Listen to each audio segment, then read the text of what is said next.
Welcome to New York Institute of Technology's podcast, The Scope. Produced by the College of Osteopathic Medicine, our episodes focus on the medical school experience and how it helps shape future physicians. Learn about exciting new health and wellness initiatives, cutting-edge medical research and technology, and how to effectively navigate medical school. We are excited to have you join us. Good evening and welcome to the Scope podcast. I am Jasmine Stewart, fourth-year medical student and immediate past SGA Executive President at NYIT-COM Arkansas campus, and I am excited to be your host for today's special podcast. Tonight, we are joined by two amazing NYIT-COM alumni physicians, as well as our NYIT-COM Director of Residency and Career Services. Please welcome our special guests, Dr. Katrina Bantis, anesthesiology resident at Rutgers Robert Wood Johnson Medical School and NYIT-COM alumnus, class of 2021. Dr. Jill Vickery, internal medicine resident, Oklahoma State University Medical Center and NYIT-COM alumnus, class of 2023. As well as our Director of Residency and Career Services, Deb Heineman. Tonight, we will discuss ideas, methods, and insights to help medical students effectively identify the right fit for their residency specialty choice.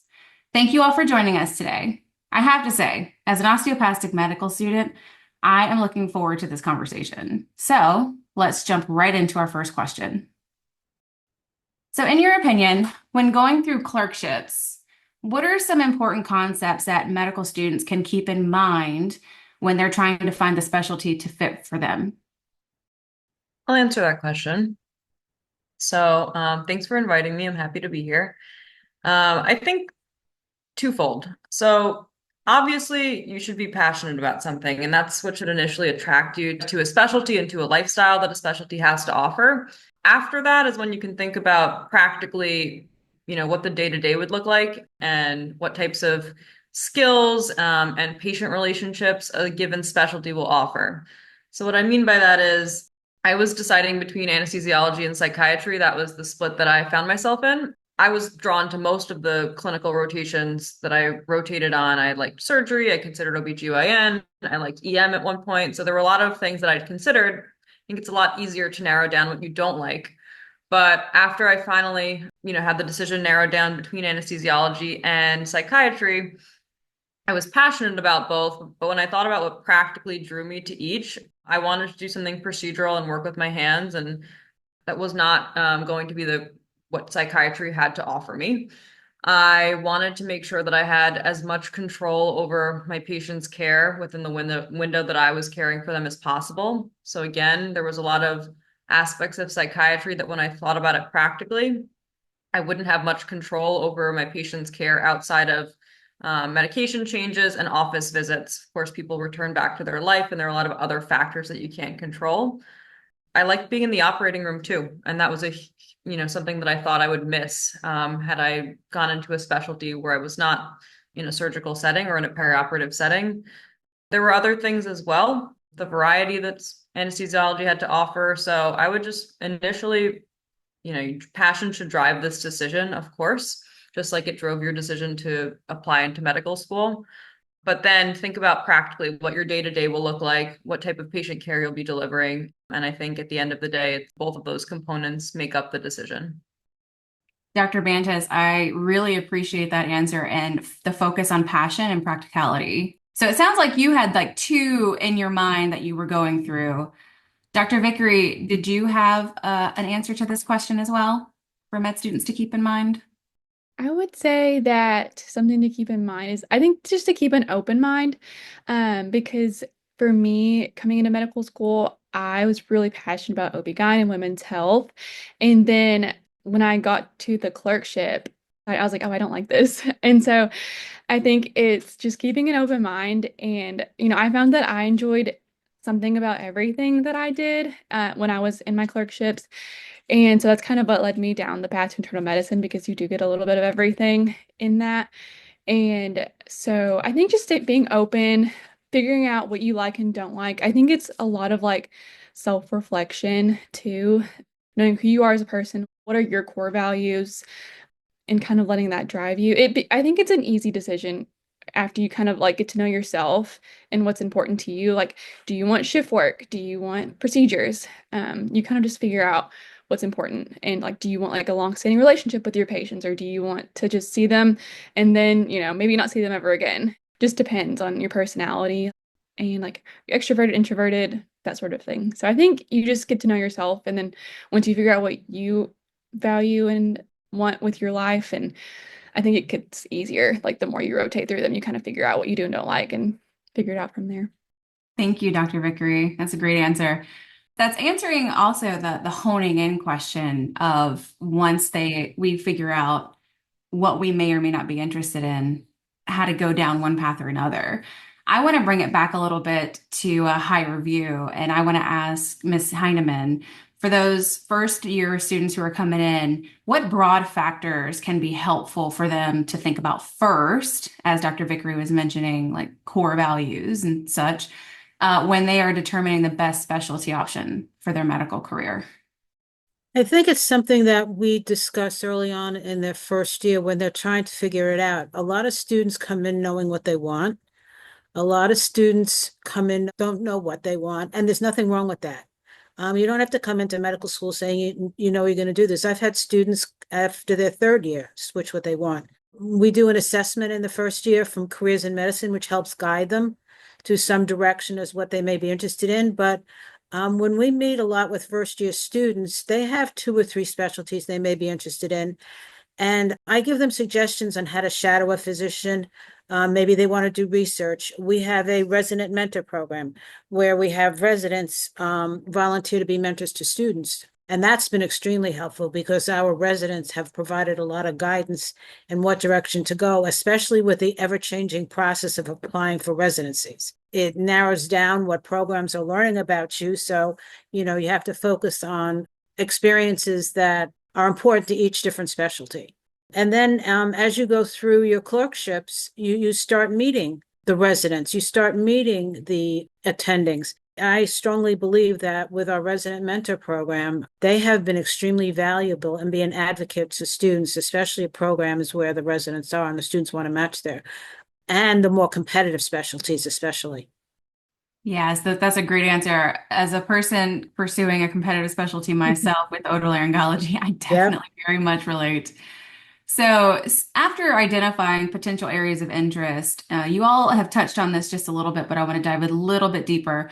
What types of questions should medical students be asking themselves when they're trying to hone in on the best fit? And this is for anyone. I think some important questions that I was asking myself was, I think like shift work, or do you want to be on call? I think that's an important thing to think about. Or do you want to have an 8 to 5 schedule? So I think those are important things. Or do you want a mixture? Do you want to do clinic or hospital? I think those are really easy routes to kind of figure out one direction or another, is clinic versus hospital setting. And then I think like, do you want to have, a variable schedule like in the ER where you're working different shifts? Do you enjoy that? Do you enjoy being able to work like 2 weeks straight and then have 2 weeks off? Or do you want to say, hey, I'm working Monday through Friday, no holidays? And so that kind of helps you narrow things down.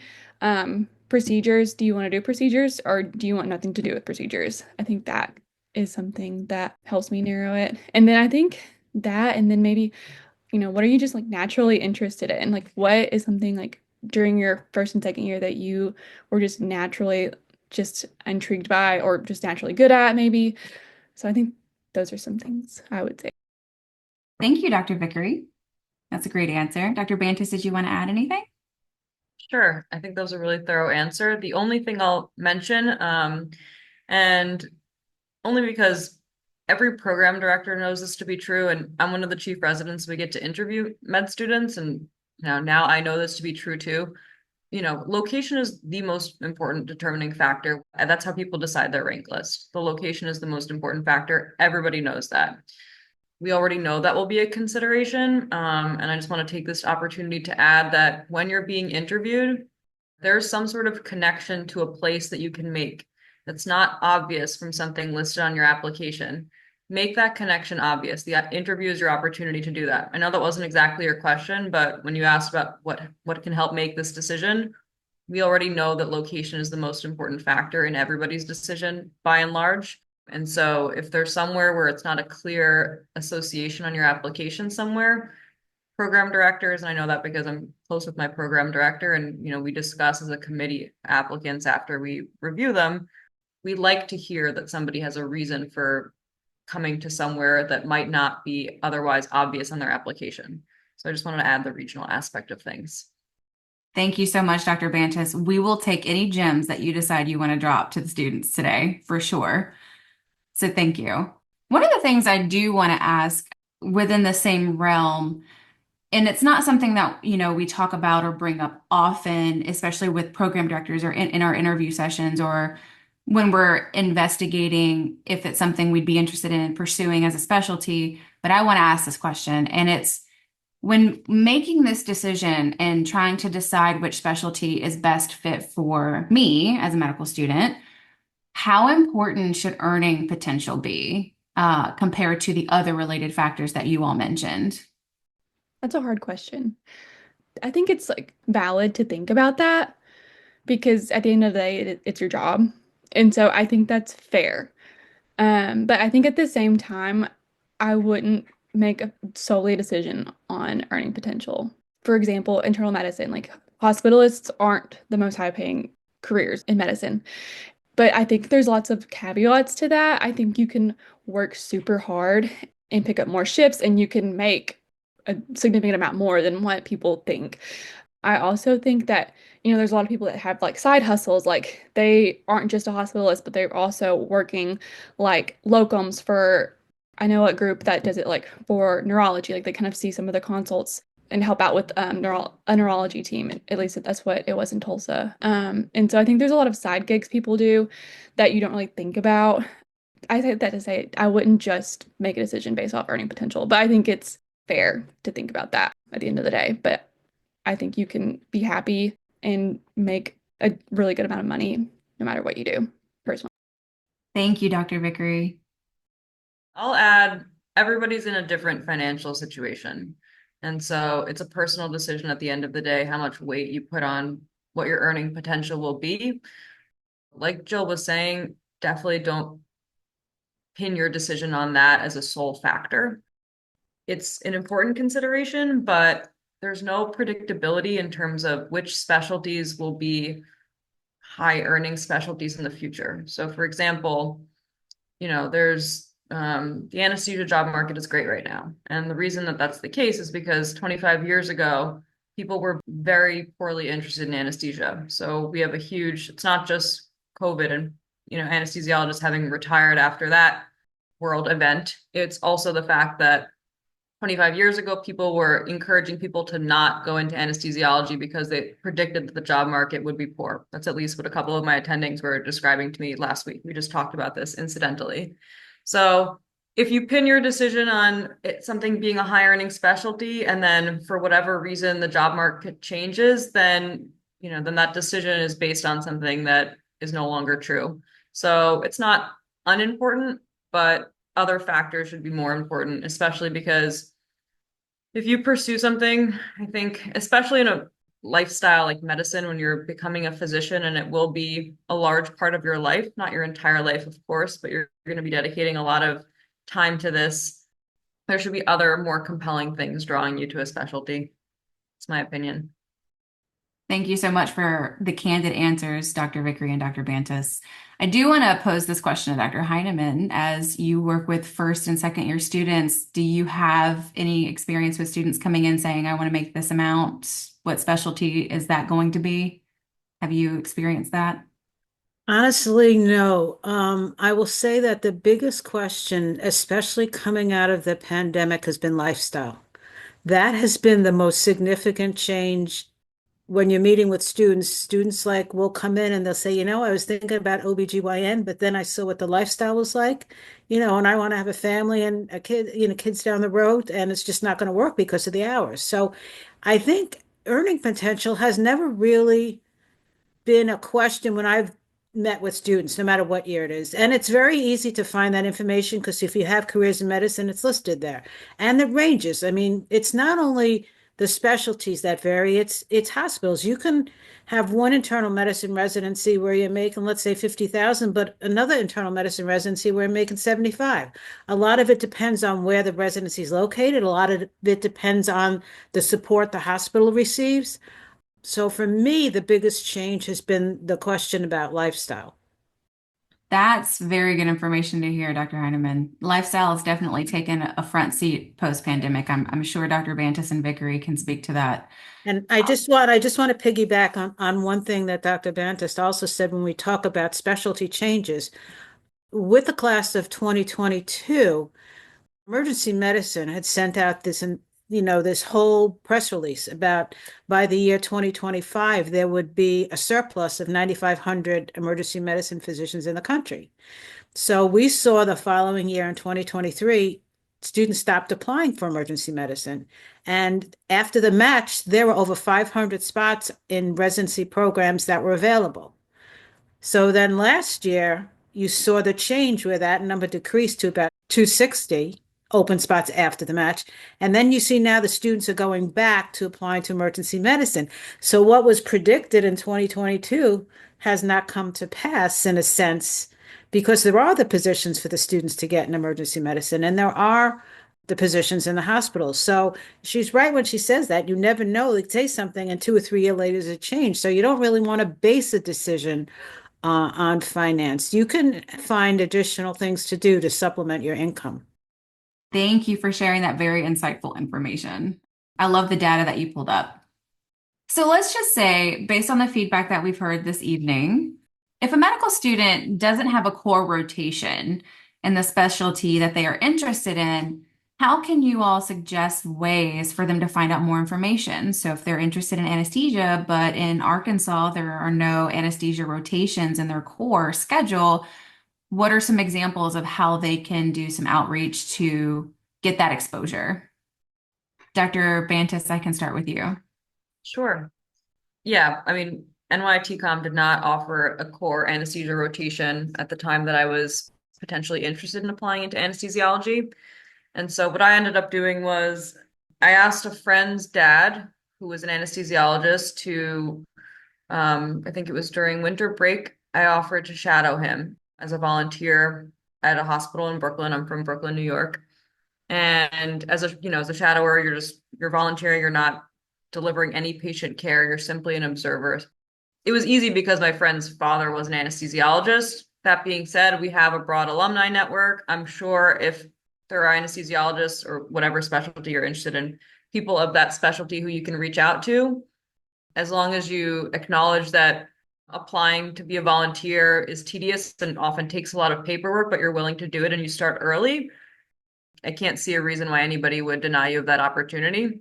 I like watching YouTube. I do it honestly sometimes in the morning when I'm just drinking my tea, just getting ready for work. And there are plenty of residents out there who are doing a day in the life, bringing you into the operating room, giving a lot of very valuable information about their lifestyle, what to expect day to day, the specialty.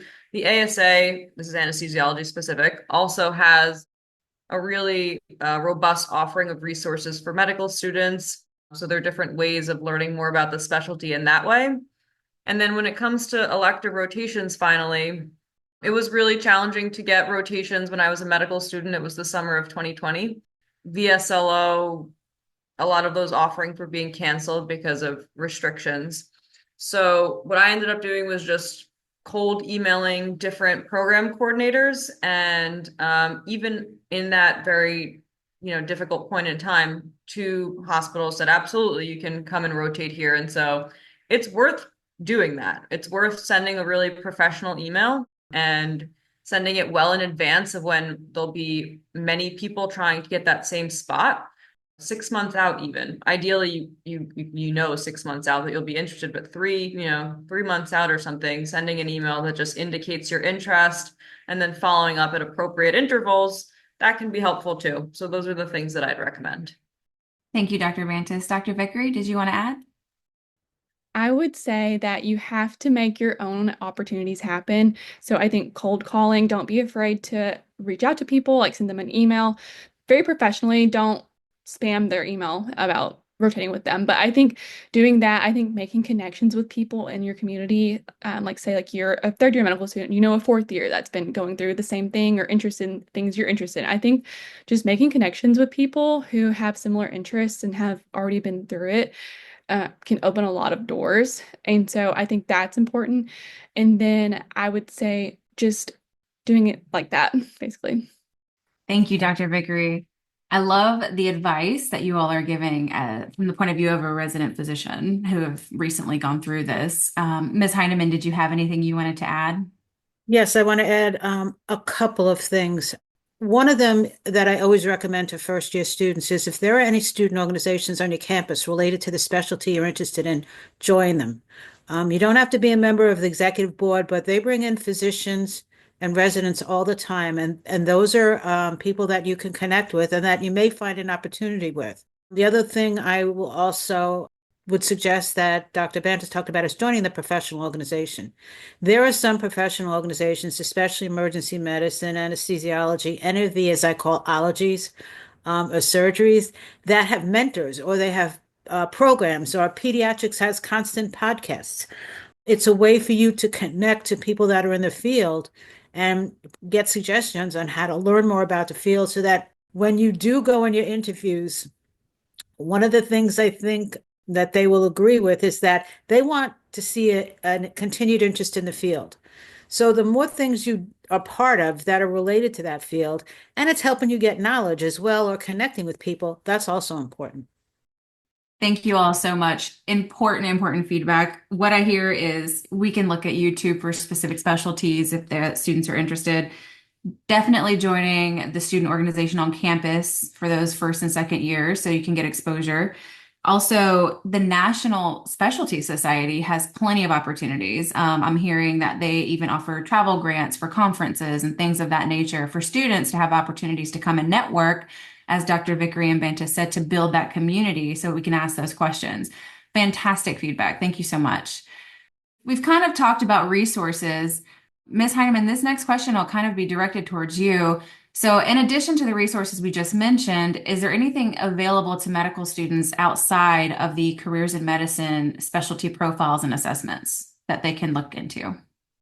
There are a number of reports or websites that really provide a lot of information. Many students may or may not know that the National Resident Matching Program, NRMP, is where you're going to rank your programs. And they put out booklets or pamphlets each year after the match about characteristics of DO students and MD students who matched and what the programs were looking for. It'll talk about the average number of volunteer experiences, average number of research experiences. This is 2024 is the first year that COMLEX was pass-fail, that STEP was pass-fail for both level ones. It was the first year where the entire application was changed for residency, where now students can only list 10 experiences. So you'll start building on that and seeing what programs are starting to look for. Another one is ACGME's program search websites where you can find out more about the program, how many residents they take, what their accreditation is like, which is important. You want a program that's got continued accreditation, not one that's on probationary accreditation. The new platform for Residency Explorer, which is part of AAMC, which is Careers in Medicine and VSLO and ERAS, has so many more data analytics than it ever did. It'll talk about the percentage of DOs and MDs in each program.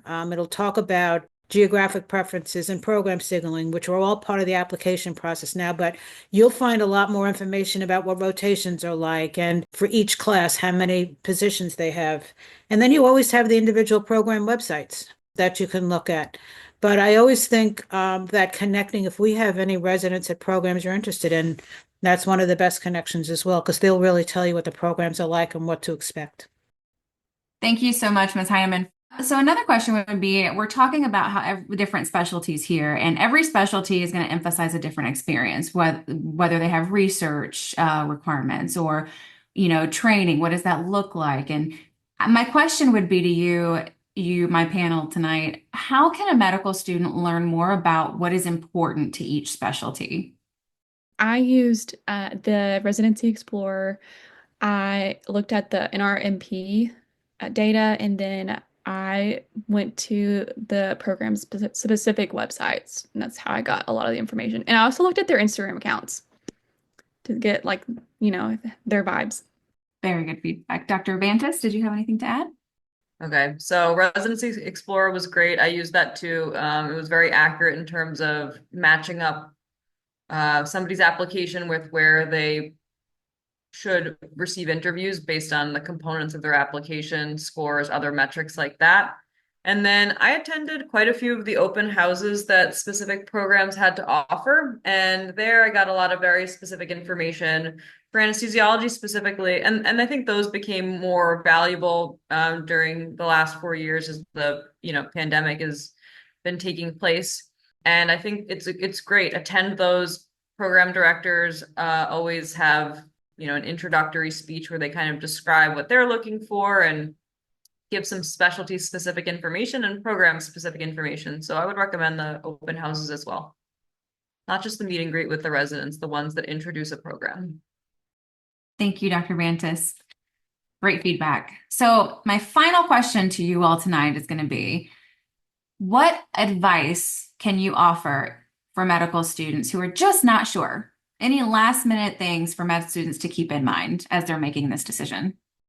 I think that anybody who's gone through the journey that Jill and I have, the journey to becoming physicians, applying to medical school, going through medical school, now being residents, and just knowing what we're looking forward to. And I mean that in a really positive way. Anybody that's a good person should be able to honestly talk about that with you. And you should be able to tell them that you're considering different options, tell them where your interests lie, tell them what your family concerns might be, your location concerns. I know this to be true of all of my co-residents. We are so willing to give very personal information that can help people make these decisions. And so I think that utilize us to your advantage. If you have a good relationship with an attending, use them as a mentor and somebody who we all expect that people are wondering about these things. I think the decision to pick a certain specialty is the most important decision you make on this journey, to be honest with you. You already applied to medical school, and you're already in medical school and you're graduating. So that big decision has happened. So the specialty decision is really what your life is going to look like. And everybody that's been on that journey, for the most part, I'd say, is very willing to help talk through how to make that decision and what considerations are important, and talk to as many people as possible. Thank you, Dr. Vantis. Dr. Vickery, did you have anything to add? Last minute advice? I think that was all really good advice. I think, yeah, what she was saying, just talking to mentors and people that have gone through it is the best thing you can do, just finding a really honest person. I think all of us are very honest about the pros and cons of what we do. And I think just being honest with yourself and just what you like. I think trust your gut. Don't do something because it's more prestigious or because you're going to have a better earning potential. I don't think those are good reasons to do it. I think just listen to your heart and trust your gut. It just feels right. I think when I chose internal medicine, I was like, it just feels right. And I think talking to your significant other or somebody like a parent or whoever that you trust, like just talk to them about it. Like they know you the best. And so I would say, even if they're not in medicine, like my spouse is not in medicine, but just I lean on him a lot for big decisions like that. And so I think that, and then talking to like attendings who are already in it, I think are the best things that you can do. And you figure it out and it just feels right. Thank you, Dr. Vickery. Ms. Heineman, anything you'd like to add for medical students? One thing I'd want to say is don't panic. If you don't, I can tell you, students will come in to me and say, I don't know what I want to do. Don't panic. We'll find resources. Sometimes what I do to a student, and when I ask them what specialty you're interested in, they say they don't know. I work backwards. Okay, what don't you like? And narrow it down that way. And then you get maybe 3 or 4 that you like, and then we can start connecting you. So if you don't know first, second year, there's nothing wrong with that. That's really what part of the third year rotations are about, learning about specialties. And there's always ways we can connect you so that you can gain more information. I will say that the application process with Residency Explorer and all the new information that they are providing and some of the other gives you the basis of the information. Then it's a matter of what are you passionate about? What do you want to do? And you'll get there. You'll end up in the specialty you really should be in. Thank you so much, Ms. Heineman. Dr. Bantis, Dr. Vickery, Ms. Heineman, I really appreciate the advice that you've given tonight. I think one of the biggest things that should stand out is to follow your intuition. Do not panic. Ask questions and do not be afraid to find people and mentors to help you even talk out these decisions. And so you will find people who, as Dr. Bantis said, may not be good people to ask this question of, and that's okay. Find someone else. Do not just let someone deter you from something that you want to know about when it comes to a specialty choice. And with that, I just want to say that this has been such an amazing conversation. We truly appreciate you all joining us tonight to share your valuable insights and experiences related to making specialty choices. I believe that this conversation is truly going to benefit the medical students as they make career choices for residency and even beyond. So thank you once again, and thank you also to our valued Scope podcast listeners. I hope everyone has a terrific evening.